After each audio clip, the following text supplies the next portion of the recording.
किसान भाइयों, हम जब तक एकत्रित ना हो हमारा समस्या का कोई समाधान नहीं निकलेगा। बड़ा दुख होता है, इतने धनवान महाराष्ट्र राज्य में किसान का आत्महत्या रोज का 8 का 7 का 9 का 10 का आंकड़ा में जाता है।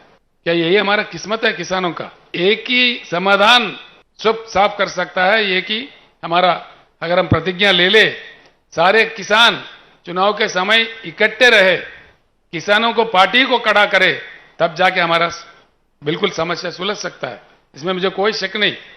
तेलंगाना राज्य में वहां लोगों ने तेलंगाना राज्य भी प्राप्त किया, इकट्ठे होकर लड़के, उसके बाद में किसान सरकार बनाया। बालके जी ने सारा बता दिया वहां क्या क्या दिया जाता है। 24 घंटा हाई क्वालिटी वाला पावर फ्री में दिया जाता है। इस प्रकार का फ्री में दिया जा सकता है कि आप 50 हार्स पावर भी यूज करो किसान, कोई पूछने वाला नहीं है उनको। 10 नहीं 15 मोटर भी लगाओ, उसमें भी कोई पूछता नहीं है। किसान को जब फ्री बिजली देते हैं, फ्री दे देते हैं, दिल से दे देते हैं। चुनाव के लिए, वोटों के लिए नहीं देते। वोटों के समय में नहीं दिया हमने। ऐसे ही 10,000 रुपए हर एकड़ को उनके निवेश के लिए दे देते हैं, जो लागोड़ी आप कहते हो। उस प्रकार का किसान का किसी भी प्रकार का मृत्यु हो, एक्सीडेंटल नहीं, किसी प्रकार का सहज मृत्यु भी हो जाता है, हमने बीमा कर दिया है। पूरा बीमा का प्रीमियम सरकार ही भरता है। 5 लाख रुपए उनका क्रियाक्रम से पहले उनके घर में पहुंच जाता है। किसान का पैदावारी जो है, धान उगाते हैं तेलंगाना में ज्यादा, हर एक दाना पूरा का पूरा सरकार ही खरीदता है। वहां हमने 7,000 के ऊपर खरीद केंद्र खोले हैं। पूरे किसान अपने गांव में ही, वहीं कभी उनको ना मंडी जाना पड़ता है, ना सेठों के बीटों के पास में जाना पड़ता है, ना चिट्ठी लेके पैसों के लिए घूमना पड़ता है। मैं जानता हूं महाराष्ट्र में कैसा कैसा दिया जाता है। ये मैं जिस एरिया में खड़ा हूं, ये पूरा गन्ना का एरिया है।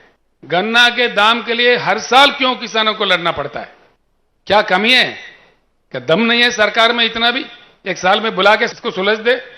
हम लड़ाई है नहीं लड़े, ये बात नहीं है। शरद जोशी के जमाने से कितने लड़ाइयां लड़े। प्याज उगता है, उसका दाम नहीं मिलता। प्याज के दाम के लिए हमारे किसान भाई नासिक से मुंबई तक पदयात्रा करते हैं, हजारों की संख्या में। उनके पैर से खून भी निकलता है, तभी सरकार को कोई एहसास नहीं। गन्ने का दाम क्यों नहीं देते? कहीं भी नहीं देते। गन्ने के पैसे कैसे देते? 3 महीने में, 4 महीने में, 5 महीने में देते हैं, एक बार नहीं आता है। ये क्यों? इससे कि हम नहीं निकल सकते कष्ट से? इस मुश्किल से हम नहीं निकल सकते? बराबर निकल सकते हैं हम अगर एकजुट हो जाओ। किसान का सरकार आ जाए तो उनके सर पे बैठ के दिला देगा, सब कुछ मिल जाएगा। इसमें कोई चमत्कार नहीं है। इसलिए मेरा प्रार्थना है आप सब लोगों से, किसान जब तक एकत्रित ना हो, कुछ नहीं बदलने वाला है। पार्टी बदलते रहेंगे। अब समझिए आप, कर्नाटक में हाल में चुनाव हुआ, वहां भारतीय जनता पार्टी हार गया, कांग्रेस सरकार आ गया। क्या कुछ बदलने वाला है? वहां पे कुछ नहीं बदलेगा। वही पॉलिसी चलते रहेगा, वही पुराने ही कथाएं सुनने पड़ेंगे। इसीलिए मेरी प्रार्थना है, चुनाव में पार्टियां जीतना नहीं है। जब से हमारे भारत में चुनाव में जनता जीतने का रवैया शुरू होगा, तब से भारत बदलेगा। जनता को जीतना चाहिए, जनता को अपेक्षा जीतना चाहिए।